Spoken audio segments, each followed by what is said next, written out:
Beberapa minggu terakhir saya banyak didatangi oleh keluarga-keluarga yang mengadu ini, mengadu itu.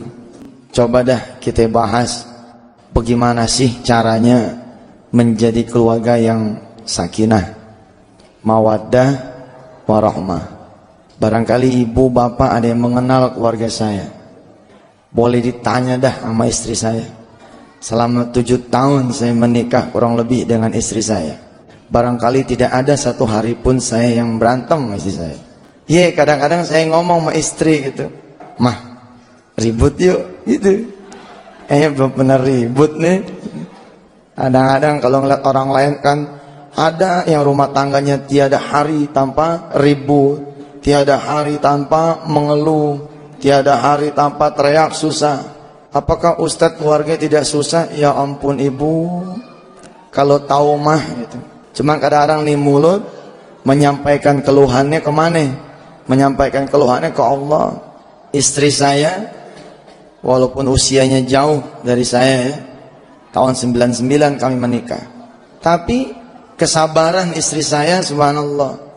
Dia kalau ada sesuatu yang tidak dia sukai dari saya, umumnya itu paling cepat 1 hari dia baru mengemukakan kepada saya, tidak langsung diserang. Kan banyak ya, bukan di sini nih, banyak ada yang tidak suka aja langsung menyerang. Dia tidak tuh, dia tahan dulu. Lalu saya tahu rahasianya, kenapa dia bisa menahan dulu. Dia milik ke Allah dulu. Kan ilmunya begitu tuh. Kalau punya masalah ke Allah dulu, kalau ada yang digelisahin ke Allah dulu, kalau ada yang dikeluhin ke Allah dulu. Nah termasuk ketika dia gelisah, misalkan ada sikap saya, ada SMS yang nyelonong masuk, ada perempuan dari Medan bawa koper pengen minta dilamar sama saya. Bener ibu, kalau istrinya orang lain pingsan tuh, bawa koper udah siap-siap. Kalau tua maka gak sebanding nih, ya kan repot urusannya. Enggak tuh, istri saya santai gitu, baru sehari 2 hari baru bilang dah, Kak kemarin ada yang datang tuh gitu. Kapan? Nah baru cerita, tapi suasana udah dingin, udah adem. Kita cerita deh bagaimana membangun keluarga sakinah. Barangkali keluarga saya bukan keluarga yang harus dicontoh, masih banyak lagi keluarga-keluarga yang mesti dicontoh yang jauh lebih lama daripada saya. Dan yang harus lebih kita contoh lagi siapa? Tentu saja Rasulullah Sallallahu Alaihi Wasallam. Tapi baik, kita coba kupas walaupun tidak berurutan. Kita berdoa kepada Allah, mudah-mudahan bukan cuma rumah tangga kita yang bahagia, tapi juga rumah tangga anak mantu kita, ya, cucu ibu barangkali berumah tangga, mudah-mudahan kita doakan menjadi rumah tangga yang sakinah, mawaddah, warahmah. Allah menjadikan rumah tangga kita seperti rumah tangganya Yusuf dan Zulaikha, seperti rumah tangganya Nabi Allah Adam dan Hawa, seperti rumah tangganya Nabi Allah Muhammad sallallahu alaihi wasallam dan Khadijatul Kubra. Itu kan, itu yang kita kemudian dengar ketika dulu kita menikah gitu. Dalam doa yang dibacakan di khutbah nikah, dalam doa yang dibacakan oleh kiai-kiai ketika kita kemudian melangsungkan pernikahan. Suatu hari seorang suami yang datang kepada saya, terus dia bilang, Ustadz, kenapa ya? Saya punya rezeki kok kayaknya nggak pas gitu. Nggak pas bagaimana? Ya nggak pas sama pendidikan saya, nggak pas sama apa yang saya inginkan. Ada nggak jalan keluarnya supaya pekerjaan yang saya inginkan itu dapat dan sesuai dengan apa yang saya harapkan? Di dalam surah Ibrahim Allah menyatakan di sana, Qul ya ibadiyalladzina amanu yuqimus shalah. Nomor 1, perhatiin sholatnya. Sehingga dalam konselingan tersebut saya bilang begini sama tuh orang, Pak, sholatnya bagaimana? Udah pas apa belum? Maksudnya Ustaz, udah sholat di tepat waktu belum? Berjamaah atau tidak? Ngidupin sholat-sholat sunnahnya apa kagak? Kalau koreksian ini berhenti di jawaban dia kagak, mendingan pulang dulu. Ini dulu diberesin, jangan melangkah ke yang lain dulu. Qul ya ibadiyalladzina amanu yuqimus shalah. Benerin dulu sholatnya. Itu saja Ustaz, itu dulu, bukan itu saja, masih ada yang lain. Nanti hitung, saya bilang. Ini hari apa, tanggal berapa, persis sebulan datang kemari lagi. Nanti kita akan kasih tips yang lain. Terus sekarang kerja di mana? Sekarang nggak punya kerjaan, Ustaz. Loh, bukan cuman nggak pas dong berarti. Nggak punya kerjaan juga. Iya, Ustaz. Ya sudah. Kalau memang begitu, benerin sholatnya dulu. Pulang dia. Kira-kira dapat berapa lama sesuai dengan yang dijanjikan, dia datang lagi. Datang udah lain tuh. Sebelumnya nggak bawa apa-apa. Kemudian pas datang lagi bawa anggur, bawa segala macam. Mukanya juga terang. Begitu baru datang langsung ngacungin jempol 2 biji. Apa dia bilang? Top dah Ustaz, top. Top apanya? Emang sholat nomor 1 dia bilang. Saya datang Senin, saya pengen rizki dari Allah, tapi dipanggil sama Allah agak mau. Hayya alal falah, ayo sini saya bagi kebahagiaan kata Allah. Tapi kita nyari kebahagiaan dengan jalan kita, enggak ketemu. Habis jalannya Allah enggak kita tuju. Terus apa lagi? Jadi saya yang dikasih tahu sama dia. Rezeki mau nambah. Iya Ustaz, sholat sunahnya kagak. Saya tambahin ba'diyah, qobliyah, ba'diyah. Sholat duha, sholat hajat, sholat taubat, birrul walidain, macam-macam dah. Sampai sholat malam. Apa yang terjadi? Selasa, Rabu, Kamis, Jumat, kemudian dia ada panggilan kerja yang gajinya 2 kali lipat daripada gaji yang dulu terakhir dia terima. Nomor 1, kalau keluarga mau sakinah, hidupin tuh yang namanya sholat dengan benar. Omong kosong dah, omong kosong. Rumah yang dibangun, tapi ahli rumahnya ini tidak menjadi orang-orang yang ahli sholat. Atau sholat, tapi melalaikan sholatnya. Kenapa sholat begitu penting? Banyaklah sudah penjelasan yang lain. Saya ingin menjelaskan yang ada kaitannya dengan ekonomi. Banyak dari kita yang beranggapan sholat hanya punya dimensi akhirat, nggak punya dimensi dunia. Siapa yang bilang? Kita kagak sholat berjamaah nih laki-laki nih, kita bakal dibagi pembilang 27 pembilang rezeki kita. Kan sholat berjamaah, kata Allah lewat Rasulnya dikali 27 kali lipat. Kalau kita tidak sholat berjamaah, maka dibagi rezeki kita jadi dibagi 27 kali lipat. Misalkan ada ya ayah muda punya gaji 2,7 juta, tapi kalau dia tidak ahli sholat berjamaah, sisa bulanan itu cuman voucher doangan 100.000. Kenapa? 2,7 dibagi 27 jadi tinggal 100.000. Lalu bagaimana dengan yang sholat berjamaah rajin? Orang yang rajin sholat berjamaah, maka rizkinya akan dilipat gandakan sama Allah 27 kali lipat. Lah kalau rizkinya udah banyak kan secara fondasi finansial, maka ini akan berpengaruh pada kesejahteraan rumah tangga. Jangan lupa, kita butuh yang disebut dengan kesejahteraan spiritual saja, tapi juga kesejahteraan finansial. Ada cerita seorang sopir, dia ikut dengan kiai di salah satu daerah di Jawa Timur. Tidak ada yang istimewa dari ini sopir, kecuali sejak umur 20 tahun, dia sudah ahli sholat berjamaah. Barangkali karena mengikuti sang kiai, salah satu pengaruh positifnya adalah dia menjadi rajin sholat berjamaah. Ketemu di usia 48 tahun tuh.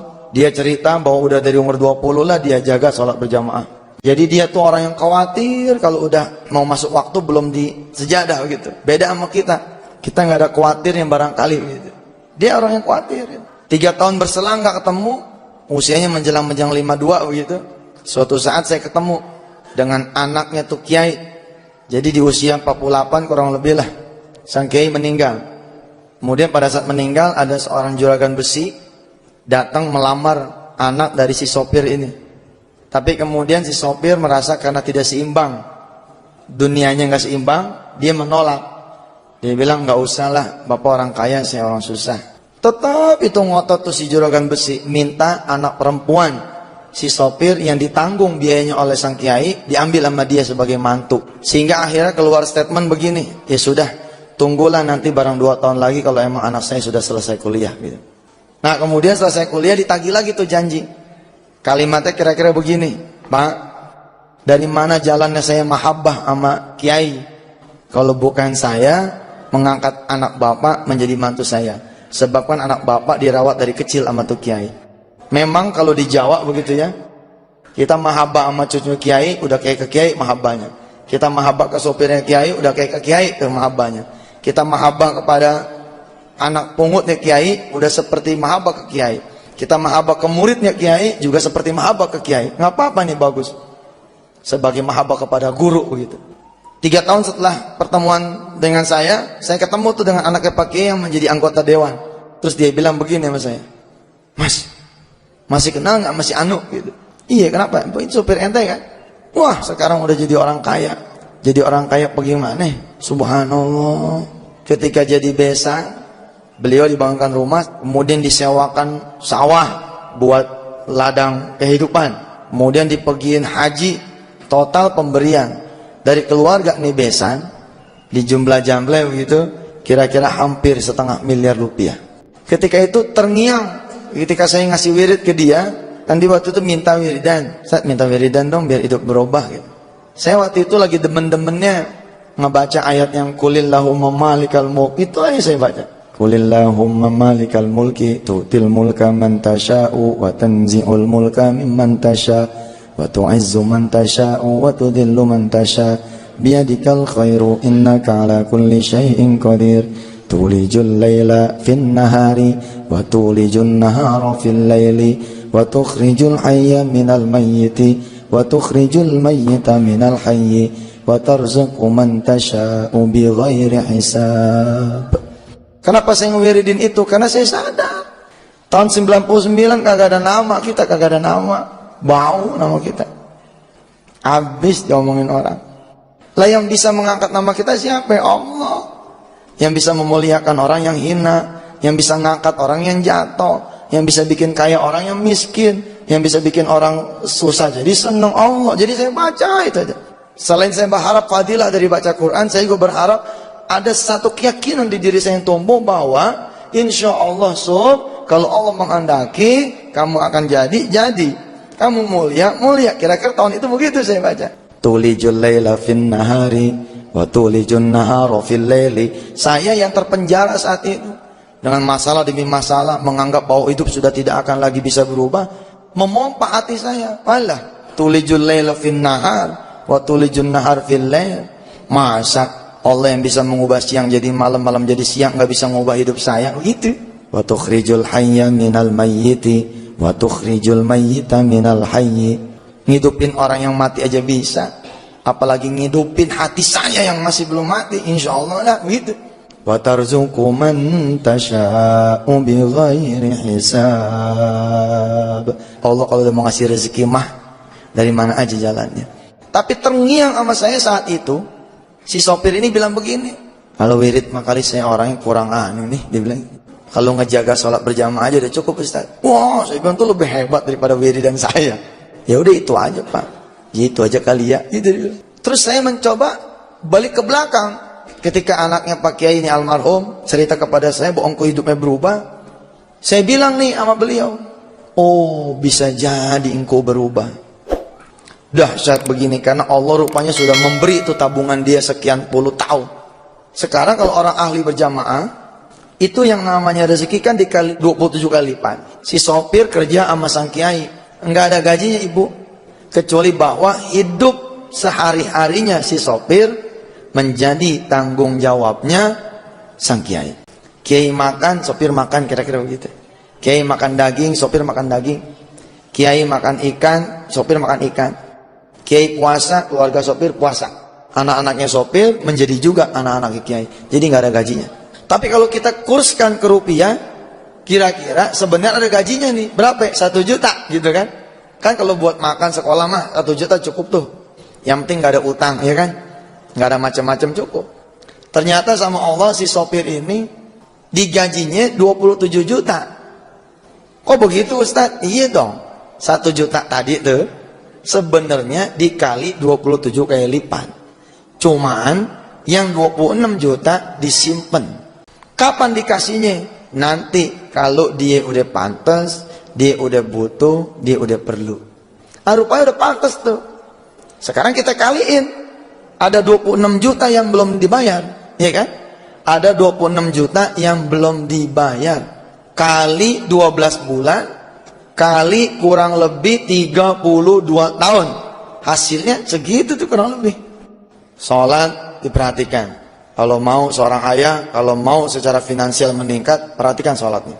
Di sini ada seorang ayah, salah satu kebiasaan beliau yang saya kagumin, ketika saya kenal dengan beliau apa? Dia nenteng anaknya sholat subuh ke masjid. Nggak semua ayah bisa nenteng anaknya itu ke masjid sholat subuh. Sebab apa? Dianya juga ke masjid. Boro-boro gitu ya. Boro-boro nenteng anaknya ke masjid, dia juga kagak. Waktu saya ke toko buku di Bilangan Senen, itu saya baca sebuah puisi yang air mata saya netes saat itu. Waktu itu saya punya anak satu tuh, si Wirda, belum ada yang kedua. Saya berdoa waktu itu kalau dapat anak lagi mudah-mudahan laki-laki gitu. Tapi ternyata Allah belum percaya sama saya dapat laki-laki, masih dapat yang perempuan.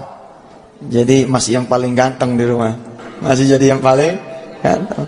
Saat itu saya baca tuh, dia bilang begini nih, kata nih orang, aduh enaknya bagi orang yang bisa bangun pagi.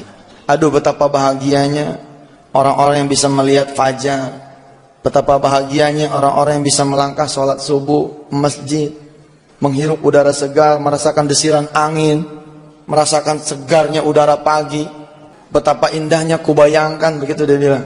Tangan kanan menenteng istri, tangan kiri menuntun anak. Betapa enaknya seorang ayah yang bisa bercanda dengan anaknya ke masjid. Pokoknya dia jabari tentang keluarga dah gitu. Buntutnya apa coba? Dari seorang ayah yang sudah 15 tahun merindukan kehadiran seorang anak. Itu saya netis juga tuh air mata. Ya Allah, dia ngebayangin kayak begini. Saya udah punya anak, agak kita tenteng-tenteng gitu. Nomor satu adalah sholat. Maka kemudian Allah mewariskan doa buat kita. Allah mewariskan doa buat kita. Apa tuh doanya? Rabbi ji'alni muqimas salati wa min dzurriyyati Rabbana wa taqabbal du'a Rabbana ighfirli wa liwalidayya wa lil mu'minina yawma yakumul hisab. Rabbi ji'alni, ya Allah jadikan aku muqimas shalah, orang-orang yang menegakkan salat, wa min dzurriyyati, dan dari garis keturunanku. Rabbana wa taqabbal du'a, ya Allah kabulkan doaku. Ini doa paling komplit di antara yang paling komplit yang lain. Al-Quran doanya paling komplit semua ya. Kenapa ada doa buat kita, buat anak kita? Terus ditambah lagi ada doa buat siapa? Rabbana ighfirli wa liwalidayya, buat orang tua kita. Jadi itu doa buat kita, buat atas, buat bawah. Saya alhamdulillah termasuk yang mendawamkan tuh baca doa ini habis sholat. Kenapa? Karena emang doanya tuh buat kemana-mana gitu. Terus yang nomor dua, kalau keluarga mau sakinah, sholat. Istri bisa nggak sholat berjamaah? Bisa. Dengan mendorong suami bangun sholat subuh berjamaah di masjid, sama pahalanya. Sama. Langkahnya suami ke masjid jadi langkah ibu, pulang dari masjid ke rumah jadi langkah ibu. Semua dorong masjid, biar ibu juga mendapatkan pahala. Saya ingat ya sebelum mengajak ke yang kedua, karena bagi saya emang sholat ini istimewa banget. Kalau ibu bapak sempat dapatin poster saya yang pertama dulu, ada tulisan kurang lebih begini: andai kesusahan adalah hujan dan kesenangan adalah matahari gitu, maka kita butuh keduanya untuk bisa melihat pelangi. Sebelum jauh-jauh memperbaiki diri, sebelum jauh-jauh mencari solusi buat segala permasalahan yang kita hadapi, nomor satu yang harus kita perbaiki adalah salat.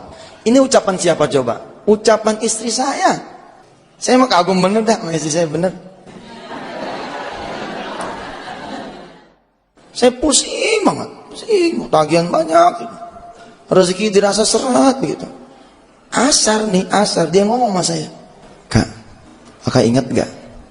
Ingat apa? Apa yang kurang dari kakak? Apaan? Sholat tuh. Mau sholat deket kalau kamu sholat. Mau sholat kita, rezeki bakalan nambah. Astagfirullah, iya. Asar kan gak bisa diperbaiki tuh. Kenapa? Udah lewat. Yang bisa diperbaiki yang mana? Maghrib. Oh saya kencang tuh hati. Baik mah, kita maghrib papa ke musola dah. Barangkali dialog juga tuh menjadi salah satu terapi sakinah ya. Kalau sakinah, berangkat ke musola. Berangkatnya malah jam 6 kurang. Ngapain? Ngincer azan. Ngincer azan supaya saya jadi muazin. Supaya apa? Supaya saat itu orang-orang yang sholat ke musola menjadi sholatnya saya. Kan kalau saya yang manggil dia pada datang tuh. Jadi kan sholatnya dihitung sebagai sholat muazin juga gitu. Habis sholat, tetangga saya ngomong begini, tumben, Sob, lagi ada di rumah nih. Saya bilang, iya nih lagi ada di rumah. Padahal sering juga di rumah. Emang jadi ustadz bukan jaminan juga gitu, bukan. Yang jadi jaminan mah orang-orang yang bertakwa kan gitu. Ada Yusuf mah azannya lain, jadi orang pada datang gitu. Ntar jangan pulang ya, bentar kata dia gitu. Udah, Mbak dia, kemudian kita ngobrol sebentar. Saya bilang, saya pulang dulu dah. Ntar Isya balik lagi. Bentar. Dia ke dalam rumah, dia ngasih tentengan tuh. Kalau nggak salah ada pepaya, ada apa lagi tuh. Pokoknya buah-buahan lah ya. Saya bawa pulang nih buah. Assalamualaikum, salam. Istri saya cium tangan. Dia ngeliat tentengan. Waduh, baru sholat sekali udah bawa tentengan. Subhanallah. Sederhana ya. Tapi ini membuat kita jadi belajar. Oh iya ya. Jauh-jauh kita nyari buat keluarga kita bener. Sholat depan mata kita nggak benar. Kita bangun malam Pak. Bangun malam berdua sama istri kita baca. Ya Allah, berdua enak bener. Berdua gitu kita ngaji ini. Yusabbihu lillahi ma fis samawati wa ma fil ardil malikil quddus al-malikil quddusil azizil hakim. Huwa alladhi ba'atha fil ummiyina rasulan minhum yatlu alaihim ayatihi wa yuzakkihim wa yu'allimuhumul kitaba wal hikmah wa in kanu min qablu lafi dhalalin mubin wa akharina minhum lamma yalhaqu bihim wa huwal azizul hakim. Dzalika fadlullahi yu'tihi man yasha wallahu dzul fadlil azim. Allahu akbar. Salat apa? Salat malam berdua imamin nih. Kan Rasulullah bilang, kalau ayah yang bangun duluan, bangunin ibu. Kalau ibu yang bangun duluan, bangunin bapak, gitu kan? Ngapain? Datang padaku, kata Allah. Ada satu saat, kata Rasulullah, doa tidak akan pernah tidak dikabulkan. Kapan? Yaitu ketika an-nasu niyamun. Manusia tertidur, situ pada bangun meminta sama Allah, salat tahajud. Suatu waktu kita salat tahajud, saya, istri saya, si Wirda. Begitu assalamualaikum, assalamualaikum warahmatullahi, assalamualaikum warahmatullahi. Si Wirda di tengah nih dengan mukenanya anak kecil, pakai mukena tidur gitu, kayaknya bahagia gitu, adem. Pokoknya yang penting kita duit banyak, sholat berjamaah dah gitu aja. Duit banyak, utang nggak ada, sholat kejaga, udah cukup dah. Masuk yang kedua, terapi buat keluarga yang sakinah apa? Coba cek masalah sedekahnya. Qul ya ibadiyalladzina amanu yuqimus shalah wa yunfiqu mimma razaqnahum min qabli an ya'tiya yaumun la bay'un fihi wala khilal. Jadi selain kata Allah syarat orang beriman mengerjakan sholat, dia kudu merhatiin sedekahnya. Qul ya ibadiyalladzina amanu yuqimus shalah wa yunfiqu mimma razaqnahum sirran wa alaniyah min qabli an ya'tiya yaumun la bay'un fihi wala khilal. Perhatiin tuh, kita nggak mau sedekah. Sebab apa? Sebab kita suka merasa, ya Allah Ustaz, kayaknya buat kebutuhan rumah tangganya udah pusing. Bagaimana kalau kita perhatiin orang, dari mana jalannya begitu? Padahal kata Allah ada rahasia yang luar biasa. Kita mengaitkan nih sedekah dengan kesejahteraan finansial buat keluarga yang sakinah. Kalau kita mau dicukupkan kekurangan kita udah tahu teorinya. Banyak sudah pengajian sedekah digelar sama wisata hati. Banyak rumah tangga kaya, terus segala macam ada, suami ganteng, istri cakep, tapi tetap gundah gulana. Anak bukan nggak ada. Pokoknya orang ngelihat nggak pantas dah, dia susah gitu. Orang ngelihat kagak pantas, dia punya keluhan, tapi dia punya keluhan. Dia berpikir, aduh, kayaknya ada yang kurang gitu, apa gitu. Suatu saat nih orang, saya menyebut dalam buku saya tuh, waktu itu saya nulis buku judulnya Uang Gampang Dicari, Belajar Mencari Cinta dari Guru Kehidupan. Kita sang pencinta ini. Terus di situ diceritakan satu kisah yang memang ada di tengah-tengah masyarakat. Bagaimana orang-orang yang kering hatinya, yang kering jiwanya, justru di tengah mestinya orang lihat dia bahagia. Banyak wanita-wanita menangis di istananya. Banyak laki-laki yang termenung di dalam kantornya megah, iya kan? Nah, barangkali kita bisa cek dari yang satu ini, berbagi. Kisah ini barangkali belum pernah saya ceritakan. Jadi suatu pagi dia lari pagi nih. Karena begitu dia datang ke seorang psikolog, apa kata psikolog? Barangkali Anda kurang olahraga kali, sehingga kemudian jiwa tidak seimbang. Iya, psikolognya bukan ustaz kan gitu. Tapi bahwa olahraga itu juga menjadi sebuah terapi sakinah, benar. Cuman kita ngupas dari sisi yang lain gitu. Begitu lari pagi, ini komplek estate dia lah. Nah, di mana-mana nih di Jakarta dan tanah air, emang kita tuh ngelihat dengan telanjang ya perbedaan status sosial gitu. Depan rumah mewah gitu, belakang rumah kumuh gitu.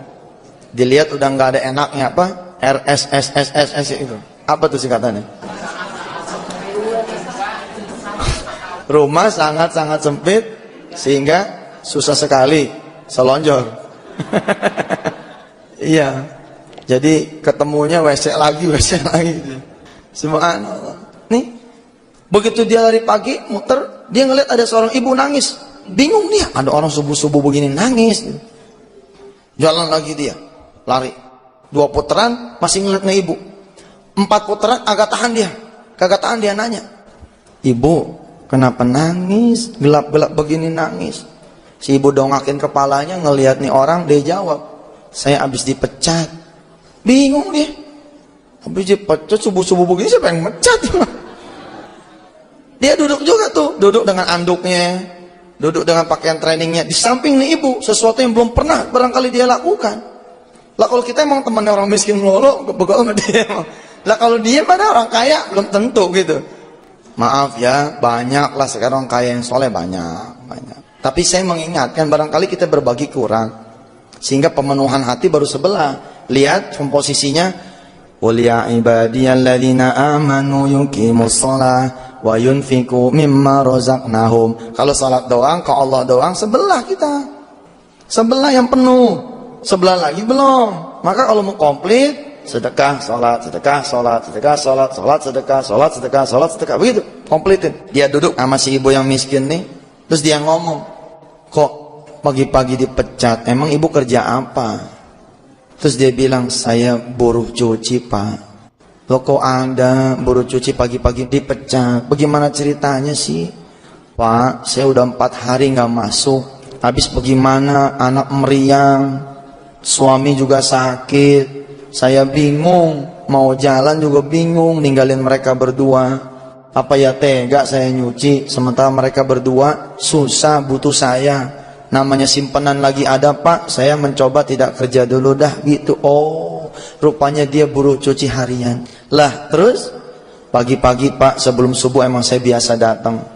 Saya datang ke rumah majikan saya. Begitu dibuka pintu, apa kata majikan saya? "Maaf, udah ada yang baru." Udah begitu doang. Hati saya sedih, padahal saya berharap cuma 25.000 saya bisa bawa pulang nih pagi ini. Istighfar tuh nih orang. Astagfirullah. Yang benar ibu, iya Pak. Saya kerja cuma dari jam 5 sampai jam 10 harian, 25.000 itu. Udah nyapu ngepel ngegosok, nah jam 10 kelar kan gitu ya. Sekarang kan banyak tuh buruh-buruh rumah tangga yang harian gitu sifatnya, nggak tinggal di rumah. Terus suami beneran sakit? Iya Pak, sakit. Anak sakit. Ya sudah, ikut ke rumah saya dulu yuk. Gitu dibilang. Ikut nih diteteng nih. Istrinya bingung. Si bapak lari pagi pulang bawa nenek-nenek. Apa kata si suami? "Mah, bikinin teh hangat, gorengin pisang. Apa kayak ayo pagi-pagi ini. Terus kita mandi dah." Istrinya bingung, benar-benar bingung istrinya. Ngapain gitu? Begitu istrinya mandi segala macam rapi, si suami baru ngomong sama istrinya, "Papa ketemu nih, begini cerita." "Oh, kalau begitu mas sebentar," kata istrinya. Dia masuk ke kamar, dia bawa syal. Dia keluar kamar bawa syal. "Yuk temenin." Begitu temenin, rumah nih ibu, rumah matahari. Tahu nggak rumah matahari? Saking banyaknya genteng yang bolong gitu ya. Jadi matahari langsung blus gitu. Masuk dia kagak ada lagi gentengnya gitu. Ibu, bapak, secara psikologis kenapa Allah menyuruh kita berbagi supaya tumbuh rasa syukur di hati kita. Kalau sudah tumbuh rasa syukur di hati kita, bohong kalau kita kemudian nggak bahagia. La in syakartum la azidannakum wa la in kafartum inna adzabi lasyadid. Kalau kamu bersyukur, aku akan tambahin nikmatku. Tapi kalau kamu kufur, aku akan tarik. Kita sakit ya, ibu sakit, tapi kaki kiri dipakein kaos kaki sama cucu yang sebelah sini.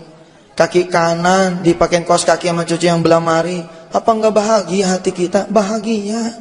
Begitu kita sakit, mantu kita ngebeliin tuh kursi goyang, goyang sana, goyang sini, gitu kan? Ada kagak kursi goyang? Ada. Coba ibu bayangin tuh ibu sakit, ada mantu yang beliin itu, atau ada anak yang beliin itu. Kemudian cucu-cucu kita, anak-anak ibu pada nemenin di sekeliling. Allah mengajarkan lewat Rasulnya, dawu mardakum bisadaqah. Obati penyakit kamu dengan sedekah. Sok jalan ayo ke orang-orang yang memang pada susah. Jalan ke orang-orang yang pada sakit. Di belakang rumah kita, di gang sebelah kita, di kampung sebelah kita. Begitu datang ada nenek-nenek terbaring. Nggak ada orang di sebelahnya. Kita mikir, kita sakit ya Allah, iya. Malah jadi rahmat. Ya. Ini ada kawan saya ini Haji Faidal. Mana Allah kemarin saya belajar dari dia. Begitu keluarganya sakit, apa dia bilang? Ini rahmat nih Ustaz. Keluarga saya jadi pada ngumpul. Biasanya cuma pengajian bulanan gitu kan, atau pengajian mingguan. Ini kadang-kadang tiap hari berganti tuh. Apa nggak berkah tuh? Jadi berkah penyakit kita. Begitu kita ngeliat si nenek, ya Allah kayak begini sakit, nggak ada orang. Coba, kan bersyukur tuh hati. Begitu hati bersyukur timbulnya apa? Iya penyakit saya emang gak ada apa-apanya dah. Gitu.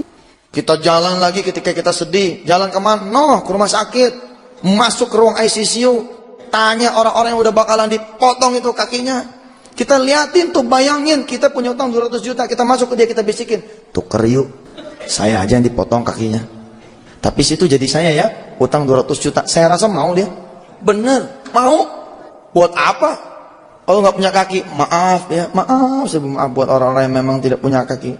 Ya, barangkali itu adalah sebuah ujian dari Allah. Tapi ini kan terapi buat kita nih. Kita jalan ke orang-orang yang lebih susah lah. Jadi secara psikologis berbagi itu akan menjadi fundamental bagi sebuah keluarga yang sakinah. Karena rumah tangga ini berhenti dari mengeluh. Kenapa? Karena dia melihat ada orang-orang lain yang lebih susah dari dia, termasuk nih orang.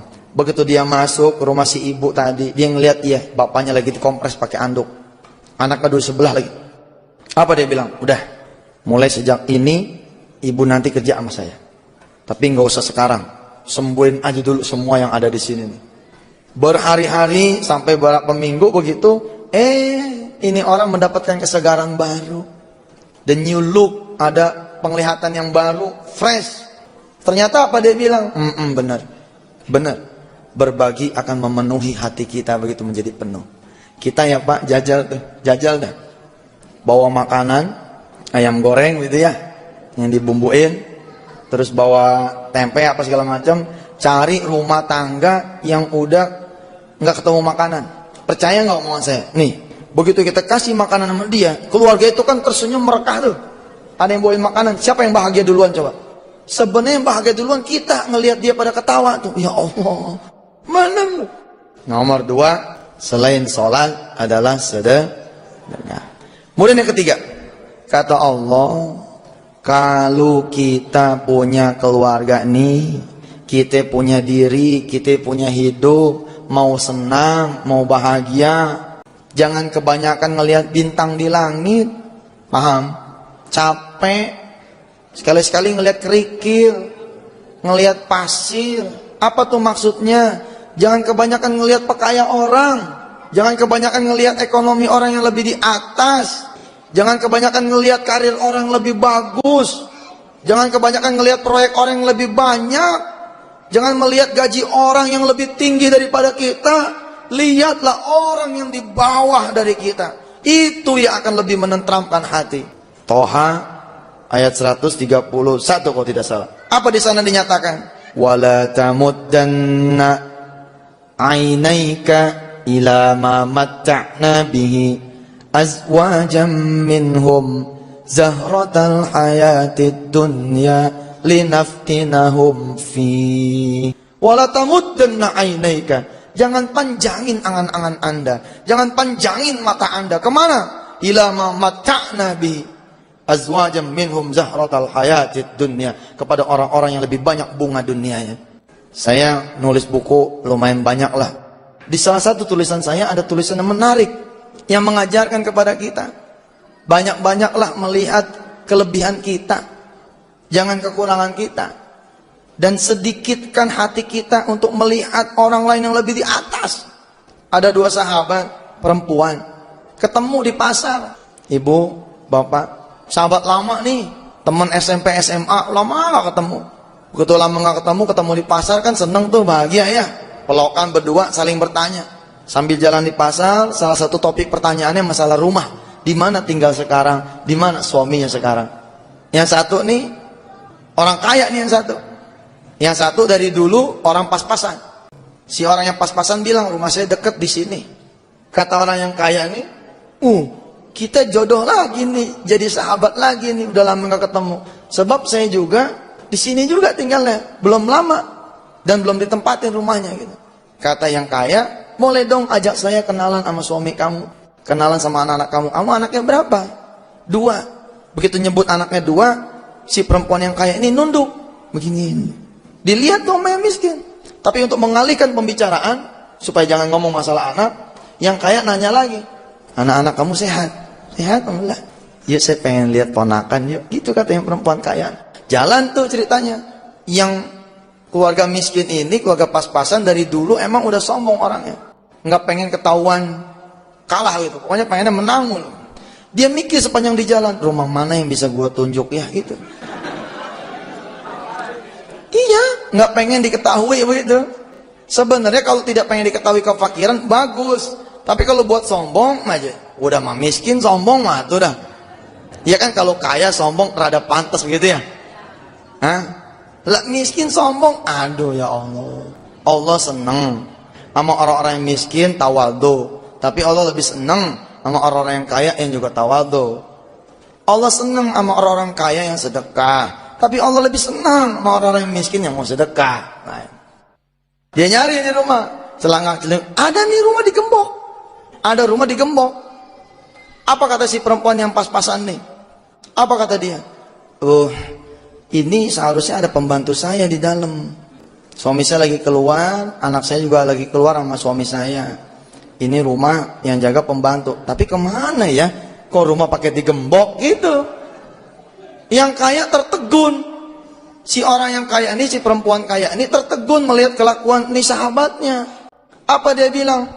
Dia buka tas, ini bukan kuncinya. Gitu. Paham nggak? Paham ya?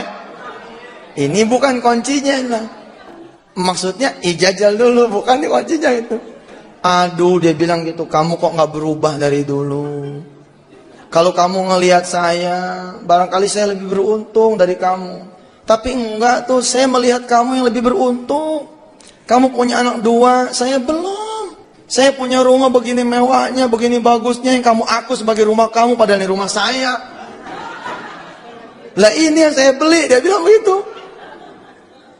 Coba tuh ibu, coba tuh bapak. Ada tetangga saya, alhamdulillah sekarang tuh sudah tidak lagi mengeluh. Dulu juga emang gak mengeluh. 2 kakak beradik, pas-pasan hidupnya. Tapi tuh anak ngebrojol loh. Lah kakaknya kaya, tapi anak mampet kayaknya gitu, kagak keluar. Kan di sini akhirnya malah tumbuh saling berbagi gitu. Kadang-kadang adiknya nganterin ke kakaknya tuh anak supaya si kakak merasa punya anak gitu. Kemudian si kakak juga ngebantu adiknya, jadi manis gitu. Kita banyakin melihat yang di bawah kita. Kalau kita banyakin melihat yang di bawah, insya Allah hati kita lebih banyak ademnya, lebih banyak tentremnya, lebih banyak syukurnya begitu ketimbang mengeluhnya. Terakhir, sebuah rumah tangga yang sakinah mawaddah warahmah nggak bisa kemudian dijalankan tanpa kita mencintai Rasulullah Sallallahu Alaihi Wasallam. Apa maksudnya itu Ustaz? Banyak penjelasannya, tapi satu yang mau saya angkat adalah banyak sekali rumah tangga yang sudah tidak ada sunnah Rasulullah di dalam rumah tangga itu. Salah satunya apa coba? Yang paling gampang, baca Quran. Kebiasaan Rasulullah, istighfar, apalagi itu, mencintai salawat, terus puasa sunnah. Itu rumah hiasannya itu adalah sunnah itu hiasan tuh, sunnah itu menjadi hiasan. Nih sunnah yang udah hilang, sederhana ini mah. Kalau mau tidur kita kan disunnahkan baca apa tuh? Baca kulhu, ya kan? Qul a'udzu birabbil falaq, qul a'udzu birabbin nas, disambung terus alif lam mim sampai seterusnya. Coba yuk kita baca bareng-bareng. A'udzu billahi minasy syaithanir rajim. Bismillahirrahmanirrahim. Qul huwallahu ahad.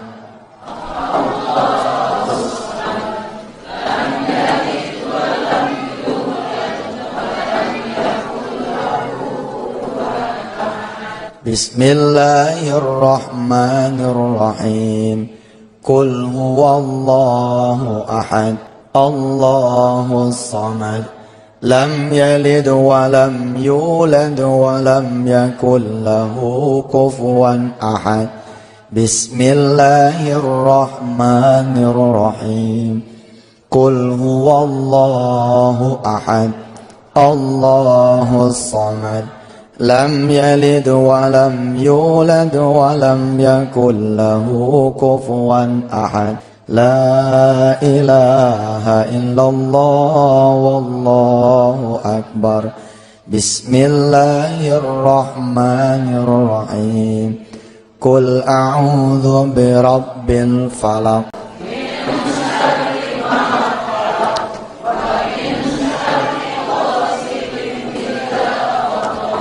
Wa min syarrin naffatsati fil 'uqad. Wa min syarri hasidin idza hasad. Stop ya, sampai terus datu nih.